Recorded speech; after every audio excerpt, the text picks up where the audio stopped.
and Reverend Tara was just mentioning that there are registration forms for the retreat. You can easily access them on our website. Just go to the spiritoflotus.com and you will find the registration forms. Please fill them out and send us the forms here at the Santa Clara location. And Tara will take the forms and do prayer work over them all the way up until the time of the retreat.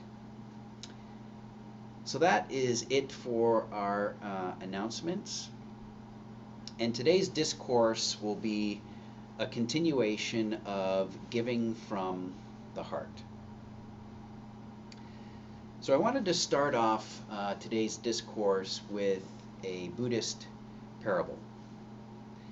And this is a story about the Buddha, and he's with several monks and nuns, and he's traveling around the country. And he ends up in a small village. And they've been traveling a lot that day, and so the Buddha decides to take a rest in the village. He finds a beautiful large tree, shade tree to sit under and take his rest, and his monks and nuns gather around him. So word travels quickly in this small village that the Buddha is in town. And slowly but surely, more and more people start gathering around where the Buddha is. The word travels to other villages and other cities, and more people keep coming. And the Buddha decides to teach all of these people who are coming. So the people come, they're sitting, they're listening to the Buddha, they're selling wares and various things that they have to the people in the crowd. And as the crowd gets larger and larger, one of the villagers gets angrier and angrier that this is happening to his small village. Finally, he can't take it anymore.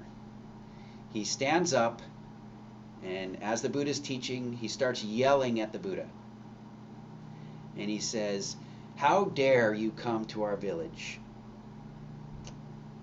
Gather all these people in our village, make a mess of everything, and the only reason you're doing it is to say pretty words so that at the end of the day, when your monks and nuns beg for alms, we'll give them food and money.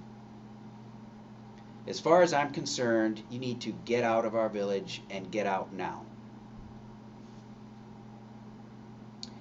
So the whole while, the Buddha is looking upon this angry villager who's yelling at him with loving kindness. And the Buddha stops and he contemplates for a moment, and he asked the man, he said, "Can you please come forward?" So the man reluctantly comes forward. And the Buddha says, "I have a question for you. If you bought a gift and you tried to give it to the person that you purchased it for, and the person rejected the gift or declined taking the gift, who owns the gift?" So the villager thought for a moment, and he said, "Well, I suppose I would own the gift since I purchased it and the person I bought it for didn't want it." And the Buddha responded, "That's exactly right.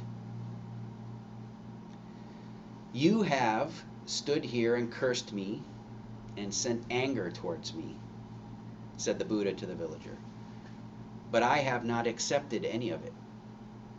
I have not gotten angry back at you. I have not been insulted, and I have thought nothing negatively about you. So all of your anger and all of your curses have fallen back upon you, just like you have had to keep the gift that you purchased for someone who didn't want it." So that's the end of the parable. And what does this have to do with giving from the heart? So what the Buddha was trying to teach this villager was that the world is really a mirror reflecting back to you.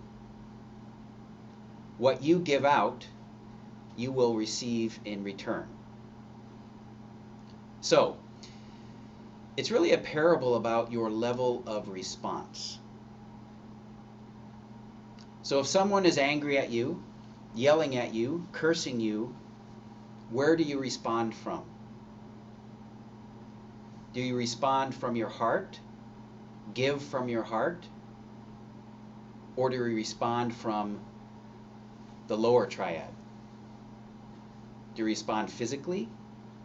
So when someone's angry at you, cursing you, are you violent physically back with them? Do you threaten them? Do you react emotionally to them? Return their anger with anger. Return their hatred with hatred. Or do you respond from the heart? A level of response which the Buddha demonstrated to the villager, loving kindness. Not accepting their anger, their cursing, their jealousy, their envy, whatever it is that they're trying to put out towards you, but only responding from the heart in loving kindness. When you do that, the Buddha was pointing out, since your response is loving kindness, that is all the universe will give back to you, loving kindness. Someone putting anger and curses and everything else upon you, it doesn't really affect you. The world, again, is like a mirror. It reflects back upon that person and really creates that reality for that person. So the villager was acting out of one of the lower triad levels of response. He didn't like the Buddha there. He didn't like the Buddha's monks there. He didn't like the Buddha's nuns there. He didn't like all the other people that were gathering in his village. He didn't like that the Buddha and the monks and the nuns were asking for alms and getting food and money from the villagers. So his level of response was anger and cursing, not giving from the heart. Our society puts a lot of stock in intellect, great intellectual achievement, great physical achievement. Think about all the famous athletes there are in the world of whatever sport, soccer, boxing, basketball, football, hockey. All the adulation they get and the tremendous amount of money they make. There's a lot of stock put in Hollywood movies and acting. But what does the Christ say about what gets you into direct communion with God? So when you look at the Bible and the quotes from Christ, or really any religious text, it doesn't have to be the Bible, because really on this point they all say the same thing. In fact, I was reading a passage from a Sufi master yesterday who basically said the same thing. Christ and the other great masters, they never said God is intellect, God is great acting, God is great physical achievement. What are all these great textbooks and great leaders say? They say God is love. Love is the key. Again, this is not just in the Bible, this is in the Quran, this is in the Upanishads, the Bhagavad Gita. It is in every great religious texts. God is love. They're all telling us what our center of response should be, giving from the heart. If you want to commune with God, you must give love. The key to finding God is to give love. You don't have to go to a religious textbook or a great master or a particular church or temple or synagogue. All these great masters are teaching us Where there is love, there is God. So this leads me to another Buddhist, this one's actually a koan that I found that I wanted to share. And this, I didn't actually verify this, but the source where I got this koan from said that this was a koan that the Buddha himself actually gave. So the Buddha was teaching, and he said, I'm going to talk about two people, two acrobats. One is a teacher, and the second is a young girl, and her name is Metta, M-E-D-A, Metta. And in order to make money so that they can survive and eat, the teacher and Metta, they do an acrobat routine on the streets. And the routine is as follows. The teacher takes a very long bamboo pole, and he balances the bamboo pole on the top of his head. And then the young girl, Metta, she climbs on top of the teacher, climbs onto the pole, and climbs to the very top of the pole, and then balances on the top of the pole. And then once she has done that, the teacher walks around the streets, balancing the pole and the girl atop his head. So they're just in the process of starting this acrobat routine, and the teacher's worried about accidents. He doesn't want to drop the girl or injure the girl or get himself injured. So he tells the girl, here's what we're going to do. I'm going to pay attention to you, and you're going to pay attention to me. And by concentrating together, we will prevent accidents. So the Buddha said, well, the young girl Metta was a very, very wise young girl. And she responded to the teacher and said, no, that's not what we should do. She said, I'm going to focus on myself and concentrate on myself. And by focusing and concentrating on myself, it will affect both of us, and there will be no accidents. So that was the end of the koan. So there's a lot of different interpretations of this koan, but at its essence, what it's trying to teach us is that you must go within first before you go without. Clean your house within, and then you can leave the house and go without. And we are so interconnected, person to person, person to thing, person to all creation, that if you do this, it will benefit all other people and all other things. So what does this have to do with giving from the heart? This was mentioned by Reverend Lotus in her discourse on this, but in order to give from the heart loving kindness, you must first give to yourself from the heart. You must give yourself loving kindness. You cannot give what you do not have. So if you want your world full of love, if you want to communicate and commune with God through love, you must first love yourself unconditionally, with no reservation, with no judgment.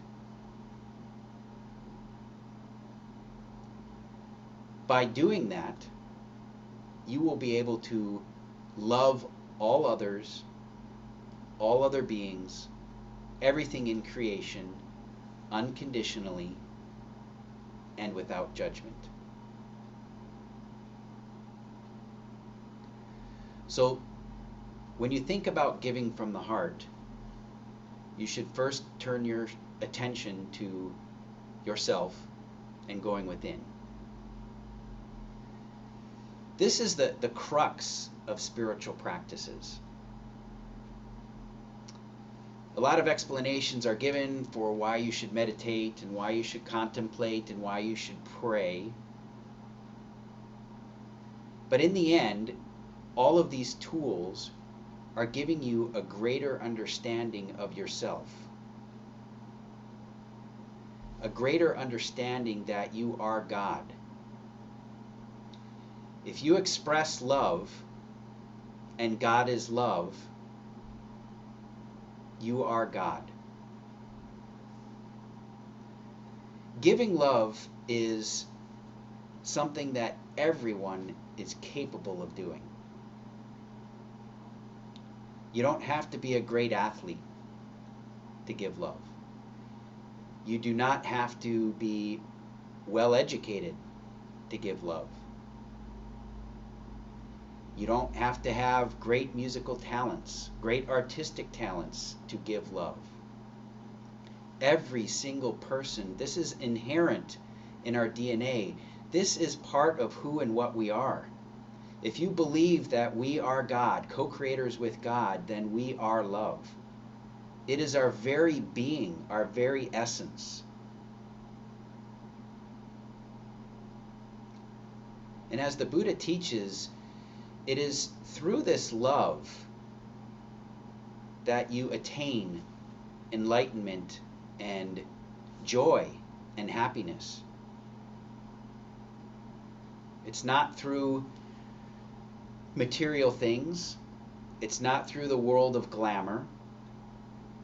Those can give you happiness for a small period of time, but in the end, what does the Buddha say? It'll just come back and cause you more misery and more pain and more suffering.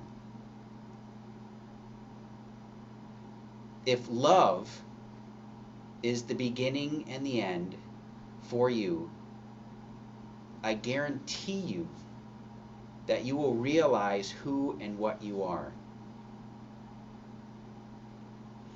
Emmett Fox says that once you understand love completely for yourself and other people, your divine purpose will be clear to you.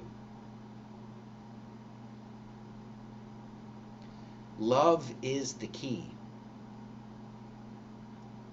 Love is the key to enlightenment. It's really the key to everything in this existence. If you want to get off this world of rebirth, love is the key. If you want to talk to God, love is the key. If you want to express your God self, love is the key. This is the essence of giving from the heart. The Buddhists call it loving kindness. It's essentially synonymous with unconditional love.